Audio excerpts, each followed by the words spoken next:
empowered people make informed decisions that lead to living a life without regret. This is Sarah Kaki and Shauna Woods from Atlanta Divorce Law Group, and this is the Happily Ever After Divorce Podcast.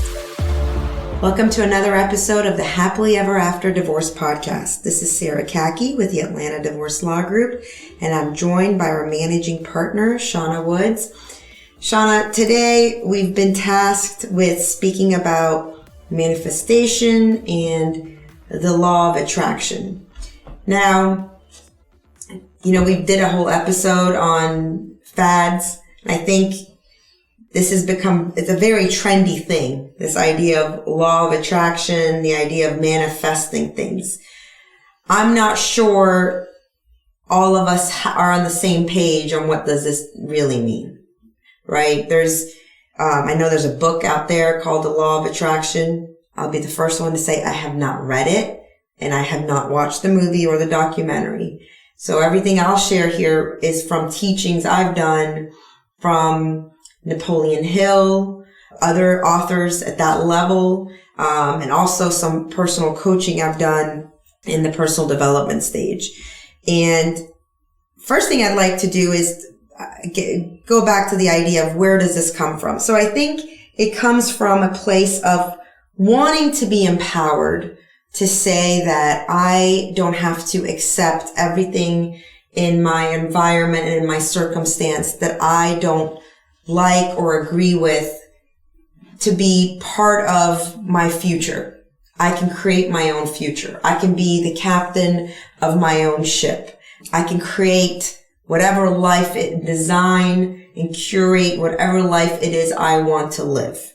I think that is, in the essence, what anybody that goes out on this path to understand these concepts is on the path of where kind of like, what powers has this source that is larger than me given me, of what creative powers do I have as a human, of what I can actually create and accomplish. So I think it comes from a super cool place. And I love studying it because humans, we have this gift that is different than the rest of our environment, the animals, which is we have the gift of choice. So how far can we take this gift of choice? And, the ancient philosophers debate over free choice versus determinism. Is everything already determined for us, or do we have free choice and agency in what we decide? And when we talk to our clients, specifically Atlanta Divorce Law Group, for a long time, they feel like they have been living in a hamster wheel of circumstance, and a hamster wheel of just make it through. Just make it through this one pain point to the next pain point. Make it through one transition of life to another transition of life with the strategy of hope. Mm-hmm. The strategy of hoping things will get better. And that's great. I think hope is very important. Hope can actually allow us to set into motion, to move and act instead of giving up. So hope is an important element to creating the life you want to have. However, it's not the only thing that needs to go in that recipe. You have to have a vision and a strategy for action that you want to take to create what you want. So what does manifesting something actually mean? I looked up the definition. I had to.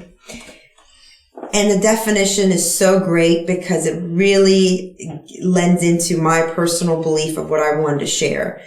Manifest as a verb means to demonstrate by one's feelings and appearance. Manifest as an adjective is clear or obvious to the mind. So, can I indulge myself here for a second? Absolutely. All right. When a lot of people think about manifest the way you see some Instagram influencers or entrepreneur wannabes get on these social media, I know that sounds judgy, but I'm going to go there. They like to produce this image of somebody on a mountaintop holding crystals in their hand and meditating and, sitting there visualizing, and this is the power of manifestation. I'm going to sit on top of a mountaintop and actually just visualize this and manifest, and it will come to be. That may be like not even step one in my personal experience. My personal experience is you allow creation, which starts with creativity because they come from the same word. You allow your creative mind to actually visualize and think about the life you want. So that part is real, the visualization part. And if it's a type of family you wish to have or a different life you like to have post a family transition that you're going through, you actually visualize it so that it's clear and obvious to the mind, just like the definition describes. Not to other people, not to your best friend, just clear and obvious to the mind. So clear that, to quote a friend of mine, Arjan, you can go to that place and leave breadcrumbs there. You can go to that home, that happy home, with whether it has children, whether it doesn't have children, whether it has a partner in it, whether it doesn't have a partner in it. You actually eat in that home. You leave breadcrumbs in that home. You leave your unscrewed toothpaste in that home. You open the drawers in that home. And then, this is the next part, which the definition gives us as a verb. You demonstrate by one's feelings and appearance. You start actually appearing, showing up as you're living that life. You appear as you're living that life, and you demonstrate your feelings as you're living that life.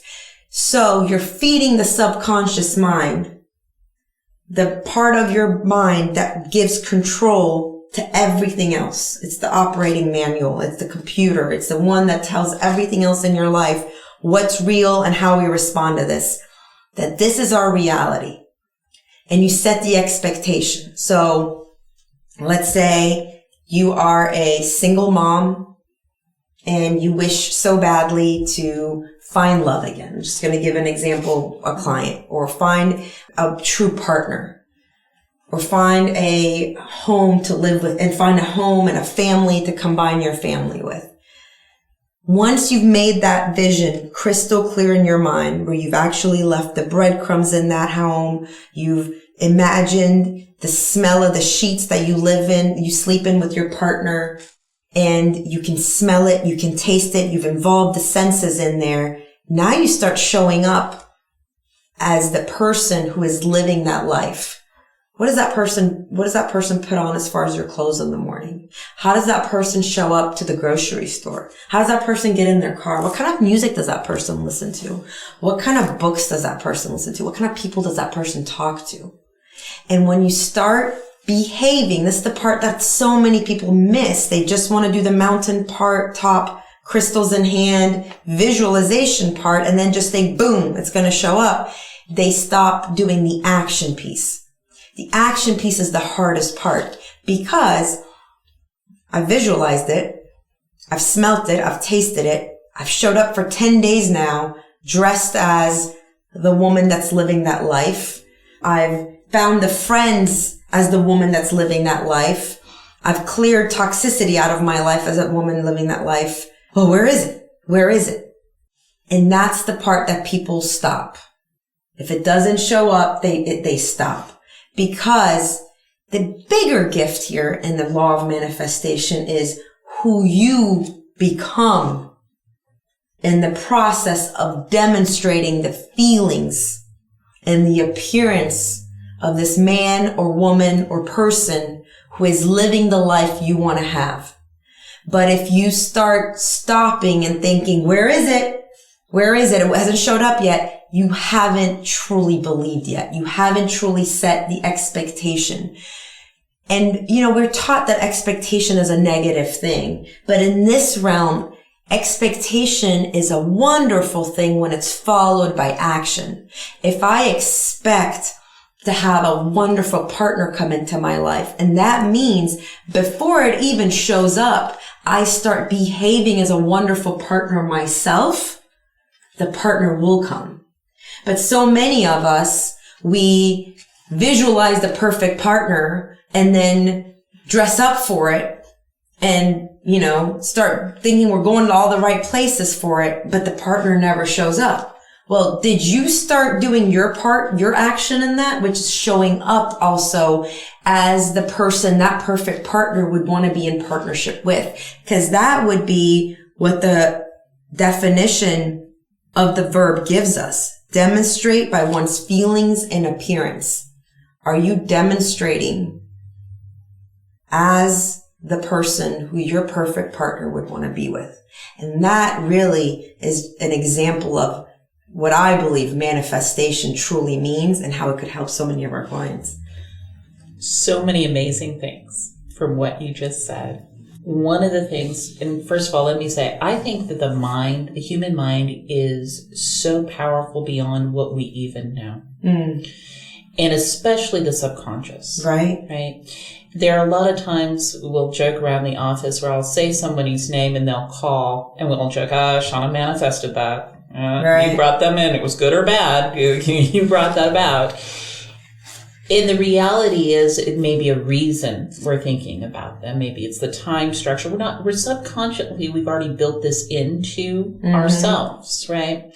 And you reminded me very much of when we were talking about atomic habits, right? And setting yourself up for habits that make you that will set you into success for the person that you want to be. Habits that attract things you want into your life. That you want into your life and making it easier. Yes. For the example that you gave when we're talking about attracting a partner, one of the things that I have talked about with my single friends is, would you date you? Yeah. If you wouldn't date you, who's the version of you would date, right? That's the person that you need to manifest, right? That's the person you need to become. And I think it's wonderful when we have these ideas and talk about, we go to, a spa, we go out, to me out west and kind of sit on the mountaintop and think about what it is I want, because that clears everything away in our mind. It gives us the space to think about, what is it I really want that will make me happy, right? What is it I want to draw to myself? But like anything else, it's 99% hard work and 1% magic. Yes. And that magic may happen, but if you haven't done that hard work, it's passing you by. Well, the hard work also provides the opportunity for magic to come in, right? I will end with this.